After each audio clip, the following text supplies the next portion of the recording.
Bueno, ¿cómo les va? A continuación vamos a hablar de screening de aorta abdominal. No tengo conflictos de interés para declarar. Como toda la etimología médica, en su mayoría proviene de la antigua Grecia. Recién en el año 1500, tanto Paré como Vesalius describieron los primeros aneurismas aórticos. Esto se trata en primera instancia, de definir como una dilatación permanente localizada de una arteria con incremento de 1,5 veces el tamaño normal de la misma. En la práctica clínica podemos redondear que 30 milímetros sería el diámetro del límite máximo de una arteria y a partir de ahí se considera una aneurisma. Como pueden ver, las medidas están estandarizadas desde hace muchos años, ya que se ha buscado e intentado calcular un valor promedio para la población. Y si podemos hablar en términos de la aorta abdominal, es un promedio normal de 2 centímetros. Si aumentara 1,5 veces su valor, estaríamos rondando los 30 milímetros o 3 centímetros que acabamos de mencionar. Para esto, actualmente es importante señalar que la Sociedad Argentina de Cardiología se encuentra en vías de desarrollando un registro, que es el registro militar, como pueden ver, para determinar los diámetros y puntos de corte de la aorta abdominal proximal, medio y distal en una cohorte de pacientes sanos de nuestro país. Por lo tanto, bueno, primero tenemos que también tratar de entender de qué estamos hablando cuando hablamos de screening. Es una estrategia para realizar un test diagnóstico y detectar un problema en una persona asintomática y llevar a cabo acciones para reducir un riesgo determinado por tal condición. En primera instancia tenemos que definir cuál sería el método de elección, y en este caso el ultrasonido lleva una amplia ventaja con respecto a otros métodos diagnósticos, dada su elevada sensibilidad, especificidad y valor predictivo positivo, como así también la disponibilidad, portabilidad y su relación costo-beneficio. En términos específicos, la prevalencia del aneurisma de aorta abdominal, es importante mencionar que ha ido disminuyendo con el correr de los años, como se puede ver en este trabajo realizado con un seguimiento a 25 años en la población de Gloucestershire, y ahí se determinó que actualmente ronda en un valor entre 1 y 1,3%, coincidente con otros trabajos de prevalencia realizados en otras poblaciones. Quizás la patología aneurismática de aorta es una de las más estudiadas a nivel de salud pública y poblacional en este sentido, y también se ha visto que en diferentes países la mortalidad por la misma ha ido en disminución. Se puede ver en este gráfico, publicado ya en el año 2014, con el estudio epidemiológico global de aneurisma.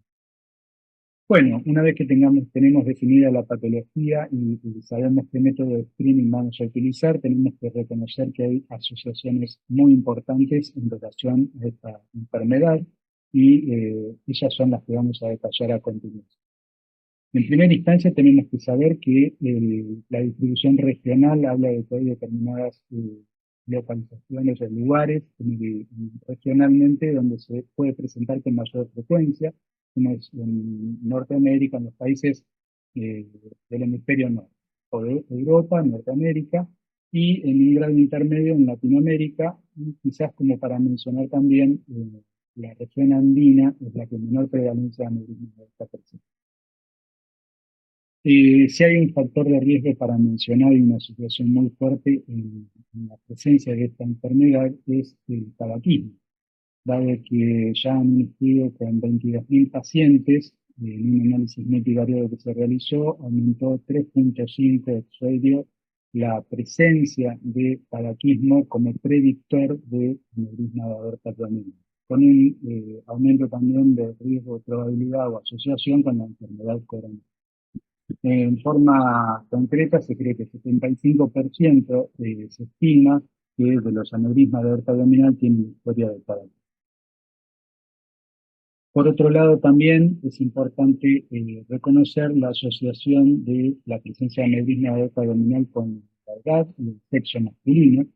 En este estudio ya clásico de 2000, el estudio Tromsø, que se realizó en Suecia, se observó que en una población la presencia de dilatación del diámetro de la aorta mayor a 30 milímetros comenzaba a partir de los 55-60 años, y principalmente en hombres.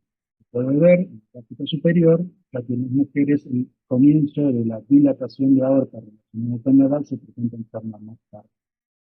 No obstante ello, también es importante entender que el aneurisma de aorta en la mujer, a pesar de presentarse en forma más tardía, ya que tienen diámetros aórticos más chicos, una vez que se presenta la patología, tiene mayor incidencia de ruptura y aumenta la chance de ruptura en forma más acelerada que los hombres. Eh, Quizás los puntos que todavía no están debidamente definidos, en este caso son trabajos específicos para realizados en mujeres. La prevalencia antes de los 60 años es realmente mínima y no existen en los últimos 20 años estudios poblacionales específicos realizados en poblaciones mayores de 60 años. Existe otra asociación importante para mencionar, que es la historia familiar.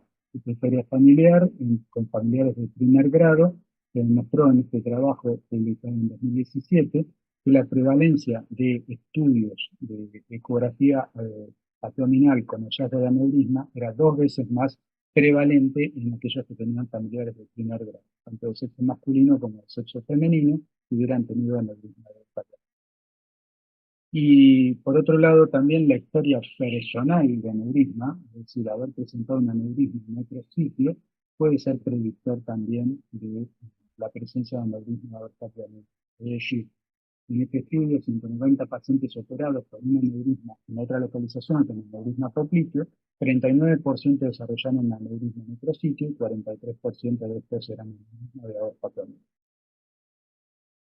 Con respecto a la enfermedad cardiovascular, existe cierta discrepancia, pero bueno, se sabe que aquellos que han tenido un evento cardiovascular en otro sitio tienen mayor predicción de la presencia de aneurisma aorta abdominal. Quizás la prevalencia está aumentada en este subgrupo de pacientes, pero no así en aquellos pacientes estudiados con enfermedad coronaria que no han tenido. O sea que en este sentido todavía continúa siendo cuestionado la asociación y no hay trabajos específicos en este sentido.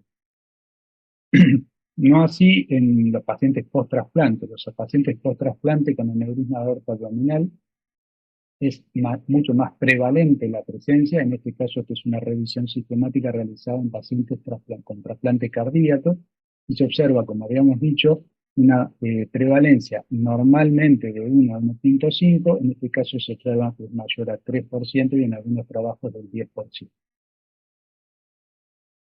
Concretamente, entonces, también en análisis multivariado ya de más de 50.000 pacientes se vio que la edad es un predictor de aneurisma aorta abdominal, la raza blanca, la historia familiar de aneurisma, como hemos mencionado, una fuerte asociación, y el valor predictivo más importante está con el antecedente de tabaquismo y la presencia de aterosclerosis en otros sitios. Ahora, también tenemos que distinguir que el screening que vamos a realizar en estos pacientes con poblaciones de riesgo, tenemos que discriminar que no todos los screenings tienen la misma periodicidad. Es decir, cuando uno detecta un aneurisma de aorta abdominal, como vemos en este gráfico, eh, en el paciente que tiene 3 centímetros de aorta abdominal, el seguimiento puede ser mucho más esporádico que en aquel que tiene 5 centímetros, como se puede ver, ya que amerita un seguimiento por lo menos antes del año. En general, lo ideal sería cada 6 meses para evitar la catastrófica consecuencia de ruptura del útero. Los beneficios demostrados de tener un programa de screening, bueno, claramente disminuyó la muerte relacionada por ruptura del aneurisma de aorta abdominal, como se puede ver en este metaanálisis realizado a un año de la infección, y también la costo-efectividad en estudios poblacionales en países que tienen políticas de salud muy estandarizadas en este sentido. La costo-efectividad claramente ha sido beneficiosa y se observan beneficios, como se puede ver en este gráfico, con claramente una relación de costo-efectividad a favor del screening. Existen ciertas limitaciones que, bueno, son entendibles. Claramente, si uno hace más screening, va a operar en forma electiva a más pacientes que los pacientes que normalmente se complicarían y se operan por ruptura. En este caso, es en un estudio danés, donde ya se vio que era la consecuencia lógica el mayor número de operaciones selectivas. Y en otros casos se postula que puede limitar un poco la calidad de vida de la población de screening, pero bueno, Claramente en este metaanálisis no se observó detrimento en la calidad de vida de los pacientes estudiados. ¿Qué nos recomiendan las guías entonces en este sentido? Bueno, tenemos la guía europea publicada en 2014, que ya ha quedado quizás un poco desactualizada, y principalmente las recomendaciones del Colegio Americano, publicadas en 2022, claramente establecen que tenemos que realizar un screening de aorta abdominal o realizar estudios para detectar aneurisma de aorta abdominal en pacientes mayores de 65 años con historia de tabaquismo o en aquellos que tuvieran un familiar de primer grado con historia de aneurisma de aorta. Como conclusión, ¿a quién debemos realizar screening de aneurisma abdominal? Como he mencionado, entonces a hombres entre los 65 y 75 años con historia de tabaquismo, a los que tienen antecedentes familiar de primer grado de aneurisma de aorta, a pacientes con aneurismas en otros territorios, ejemplo el territorio popliteo, post trasplante de órganos sólidos, y existe aún escasa evidencia para la detección en caso de cuál sería la detección más recomendada en el caso de mujeres en población añosa en los que no fueran de raza blanca, bien con enfermedad terminal. Muchas gracias por tu atención.